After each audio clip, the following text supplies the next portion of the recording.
A network is a group of people that you will know or get to know that are organized solely for the purpose of sharing or exchanging information.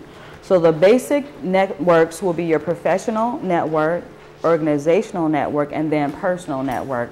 Now, among the three listed here, the personal network is easier to begin because it always starts with people that you know or people that you've been in acquaintance with in the past year, someone that's provided a service for you, medical, friend, lawn care, mechanic. So this is easier to start, but if you are going to begin a network, always begin small so that you're not overwhelmed, because it is such a great task to start a network. And you always want to make sure that the people that are going to be in your network, you can trust them, because networks are a group of individuals who are comprised solely for the purpose of you get together, you share, you exchange, but then you have to keep in contact with one another, and then you begin a representation of the group, not just what the individual effort is for that person who's networking. So that's the easiest. And then on the organizational level, you would think about churches, community businesses, Chamber of Commerce, and then on a professional level, colleagues, attorneys, doctors, and then so on. So who's in a network? These are all people that you know, and when you begin to list with the categories under professional, organizational, and then personal, if you don't want to go back to the old Rolodex style because it's easier, a lot of people haven't started using the computer yet. So if you like to still touch and feel, Rolodex, flashcards, and then print out an Excel sheet, and on your Excel sheet you're going to list the three categories, and then under each title, or if you want to add more titles, then you begin to list persons that you either have a phone number to, or you know someone that has a phone number. On this jobhunt.com, there's a directory of professional and industry associations and societies on each category. And this is just a short version because I wanted to get just an example so you would see how the associations are comprised. So associations can be for-profit or non-profit, but they're networks of organization. And when you get ready to click on any of the links here, what you're going to find out is that all of these associations are specifically for networking, nothing else. So if they say, oh, we don't have a job for you today, don't worry about that. Your information and your introduction is most important. And if you want to upload your introduction on YouTube, you can come to the One Stop and do that, because that is a service that we will begin providing in late August or early September. So we began first the video resumes, and we're waiting for some equipment to come in, but you can still come in and practice during our mock interview workshop on your 2-minute introduction or your 2-minute presentation. So when you get ready to go on any of these websites, you already know what you're going to say, and what you're going to present here, you can also present on a networking cover letter. So jobhunt.org.com, it's one of the best websites that you can find when you are either wanting to start a network or you want to get more handouts and have more questions answered about associations and how they're formed, and then you get an idea of how to start your own. So what is networking? Networking is a process of developing and cultivating informal and interpersonal contact for a relationship. So think of you being the first person of your group. So you have an idea of many people that you know. But then when you get ready to actually list these people, you're not going to list everyone that you know. You're only going to list people that you want to be on your first line or your main line, or people that you want to represent the network as an advisor or a member. And you don't pay people for this, okay? So everyone's volunteering. So on your first line, this is almost like your first line of defense. Everyone's getting together and they already know why the organization is going to be formed. So once you get your first line, then from that first line of people, then you continue in. They will introduce you to other people. You start up a second line, and then it keeps going on. Remember that House of Commercial? You go on and so on and so on. I remember that was many years ago. I was a little kid, but that stuck in my mind. So this is actually, it's almost like the concept, the power of multiplication. So once you have your first 6 people, then your second 6 people, your third 6 people, your fourth 6 people, until you actually have a body or a group of people that can share information, because the power in the information is getting the connection that you want. That's where the power comes in, because that connection is going to uncover the hidden job market for you. So everyone knows why we're all networking together, but we don't just come out and say, hey, give me a job. We don't do that. We're networking, and then there's formal procedures that go along with the process of networking. So remember that networking is not opportunistic. So when you meet people, you don't just go hand out a resume for a job in lieu of making a connection. So a lot of times what someone will say, oh, they take the desperate mode, here's my handout, help me find a job, here's this. Wrong approach, because then people will shut you down from a network. If you're trying to get into a network, they won't even welcome that, because they understand the procedure that's behind it. So always remember, if you're going to hand out a resume, do it after you've done your introduction. So most of the people that are in networks understand what the introduction is. So the purpose of networking is for exposure. So what is exposure? Exposure is a detailed self-assessment of your professional or vocational profile. And then where is it exposed? It's exposed in a connection of a network.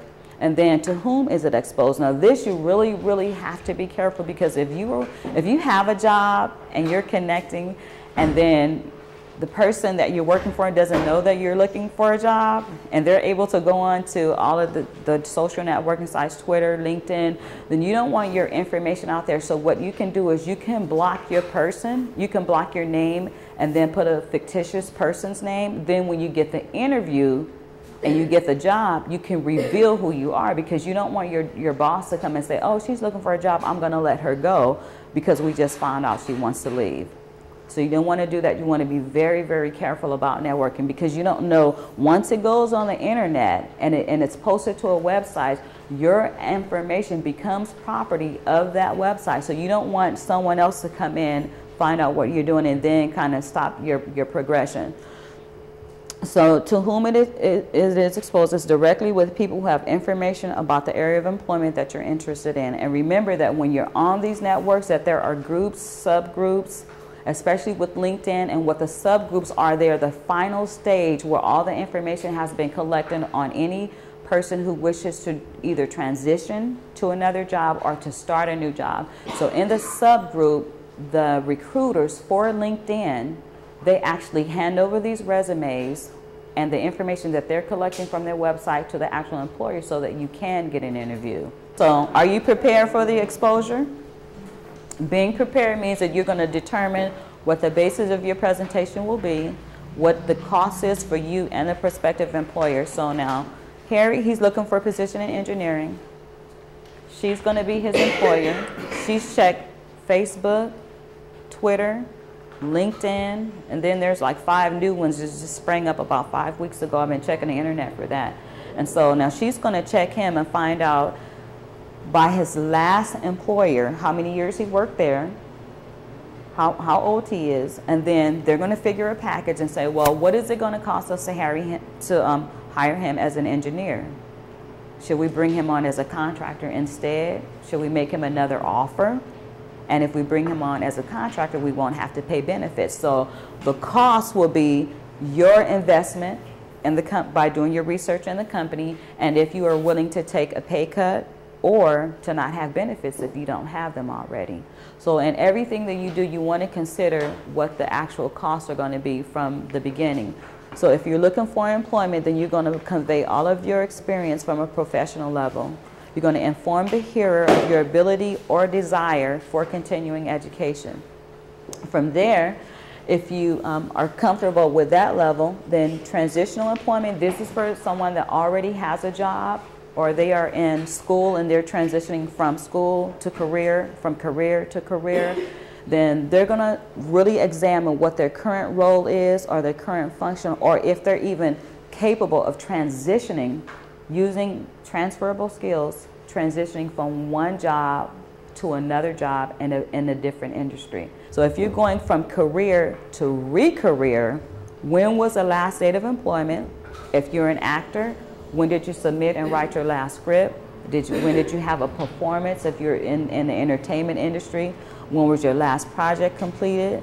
And then if you're not working, or you say that a person was working full-time and their hours were cut part-time, what has happened during the transitional period? If your hours were cut part-time, were you able to volunteer at an agency? Did you go back to school to learn a new skill? So that part you have to be prepared to tell in your profile. And then how is what you are doing currently different from where you were? Like if you were a marketing rep and then you want to go from, let's say, retail sales in the grocery industry, but then go to the healthcare industry because that is so big, healthcare industry is going to boom. Then what you're doing, where you were, how are the skills the same, but then how are you going to transfer to a different industry? So retail, grocery industry, food, and then you're going to think about medicine. People are sick, they need medicine, insurance industry, there's money available. So you want to write everything down because you're getting ready to do your exposure.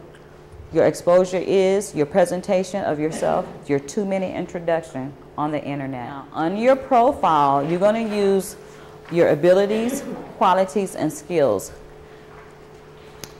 If you're good at assessing teams, assessing paperwork, assessing reports, you're good at math, then of course you're going to make your first sentence around your ability. Your qualities, you can throw that in at the end because everyone knows detail-oriented. If you're not going to school for a scientist or to do research, then you can leave that phrase out.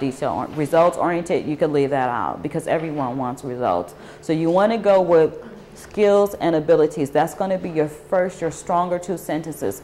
Now, if you're in sales, then of course, persuasion is going to be your top ability, and you can switch and mingle whatever you want. Qualities are things that you really don't have to work on because they're innate abilities. Skills and abilities as far as public speaking, engineering, these are things that we have the ability to do, but they require nurturing, ongoing nurturing.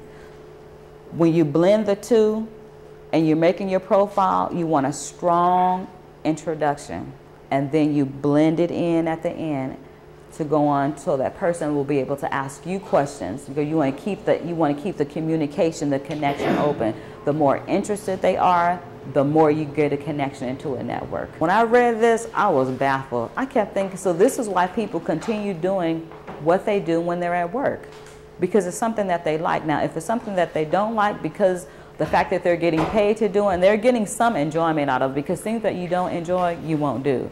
So there's a level of satisfaction even in doing some of the things that you don't like to do, even if it's taking your break and being with your friends from a job that you hate. And then true enough, people do that every day. They take a job because they know that they have to work. And then their escape method is lunchtime, break time, when the bell rings at 5 or 6 o'clock and it's time for me to go home. So now your introduction, presenting the introduction is much like preparing a speech. You determine your audience, research your contact to make your connection fluid, organize your information, write a 2-minute speech and proofread it for accuracy, and then practice, practice, practice. So the people that are in your network are people that you're going to practice with. But of course, before you ask them, always find out their availability. Find out what day they can set aside 10 minutes, 15 minutes just to hear your 2-minute introduction, because when you get ready to do that, you're going to know it. Just like you wake up in the morning and say, "Hi, my name is Devoria." You're going to know this because this is your profile. This is who you are. It's everything that you have that's work related, that's personal, that's private, but you want to put it in a 2-minute clip. Always be prepared to meet people face to face to build a strong relationship. And if you can't do this immediately, send a networking letter. Now, immediately means if you've been in a network for 3-4 weeks and you got a connection, you can't meet them within 2 weeks' time, then send a letter. In addition to joining a professional network such as LinkedIn, occasionally pick up the phone so you can connect on another level and create greater intimacy. Don't forget the annual birthday and holiday cards, and the toasters should be next there. So toasters are the holiday parties.